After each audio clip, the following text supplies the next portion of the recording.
We're live. It's Terry Doherty, WP Radio. We're live. I've got Phil Langley, Executive Director of MyKey International. Phil, welcome to the show. Hey, good morning, Terry. Thank you so much. You know, really a shout out to you and Kieran. You guys do such great work. Really appreciate it. Well, it's a pleasure having you on. I mean, it was great meeting you last year. I love the little things you give us. It's fun. I mean, local stuff. It's great. Phil, we're here this year, and we're going to talk about alternative housing with you, the Airbnbs, that kind of stuff. Just kind of give me the rundown. What are you guys doing? What are you up to? Yeah, so at MyKey Insurance Housing, we're actually Canada's largest provider of temporary housing for insurance claims, totally dedicated to that. And what we found over the last year, it's the fastest growing category. It's alternative accommodations that are really exploding. When I say alternative, it's not hotel, not furnished corporate housing. It's literally the Airbnbs, the Kijijis, the private rentals.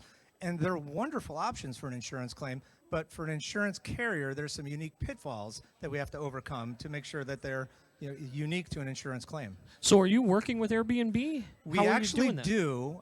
It's a good question. So it's not Airbnb doesn't have formalized partnerships, as best we know, for this category, but we do have a corporate account. Our associates will actually contact the host. We'll negotiate rates. We'll verify safety, everything that goes with the rental. Because if you think about an Airbnb, for example, I secret shop. I stayed in one last night. So okay. when I checked in 300 Front Street, it was interesting. It was real convenient. The guy said, hey, just show up. The door's unlocked. The key's on the kitchen table. So for an individual traveler, that's not such a bad experience, right? But for an insurance claim and a family, the security's not there. So what we do is we actually vet all the properties. We make sure that the person renting it is, in fact, the owner. We make sure that it's safe, and like I said, there's an example of potential safety. Do they have key lock protocols, et cetera? And then we do the negotiations, we do the contract work, we front the payment. So here's the other unique thing, Airbnb. If you and I were to travel, Terry, we go someplace for 3 days, you have to front $400 or $500. Most people could probably handle that, right? But if you're going to stay for 3 or 4 months in an Airbnb or a Kijiji, you have to front the entire 3 or 4 months right away. So having $15,000, $20,000 available isn't all that easy. So we front that on behalf of the insurance clients, so their policyholders don't have to front that money and then seek reimbursement for the carrier. So you take care of the LALE setup. Everything. Is that the way you see the industry going, is with the alternative accommodations, or are we still looking at, your general brick and mortar hotels, or what do you think? Yeah, it's a really good question. And if I had all the answers, somebody would call me a genius, but I can just look at trends, right? And today the trend is that policyholders want to be in a property that's more like home. And so with alternative accommodations, we have that probability of putting them in something that's a little bit more viable. Look, hotels are always going to serve their purpose for that immediate night or two, but the concept of staying in a hotel for a month or 2 months or 3 months is really just antiquated. It's expensive, it's not customer friendly, and there's just a better way as we go about this. The cost of a hotel is in general about 30% more per night, depending on markets, and then you have to add in food and parking. So it really helps everybody to get somebody into a long-term accommodation. Plus, you know what, you and I spent probably many nights in a hotel.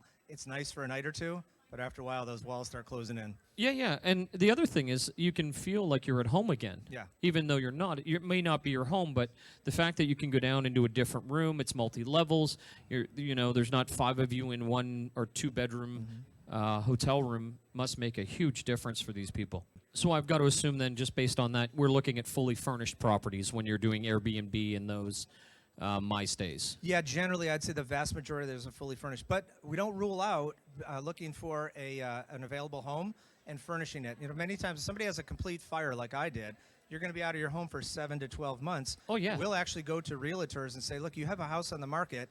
How would you like to lease it for the next 9 months? And then we'll furnish it for the policyholder. That happens, routinely. Because those are really long durations, and the family, they have multiple children, they have pets, they want to be what they were living in, or as close to as possible. And how do people reach you when they want to get, I'm sure you have affiliations with insurers and stuff already, but how do people reach you? So adjusters, just, straight off the bat, how do they get in touch with you? Yeah, that's a good question. So almost all of our adjuster clients can access us through a portal, through email, or through phone. Most of our transactions with their policyholders are generated after we get the claim. And then we now text and email more than anything. We have a new toll-free number, which is 844-627-8759. But to be honest with you, we don't use it that much. We use email. People email. constantly. Is there a standard email, like an info at MyKey or? Real simple. It's insurance@mykey.com. So MyKey is MYKEY.com. The fact that you guys are out there and you exist and people can find out more about you, that's wonderful for me and wonderful. It should be great for the people listening to the podcast. So really write this down, guys. It's insurance@mykey.com. Quick turnaround, accommodations, reducing your ALE, reducing your over ALE, and just customer satisfaction. That NPS score of 68 is huge. Yeah, we're really proud of that. You know, I last bet you message, should.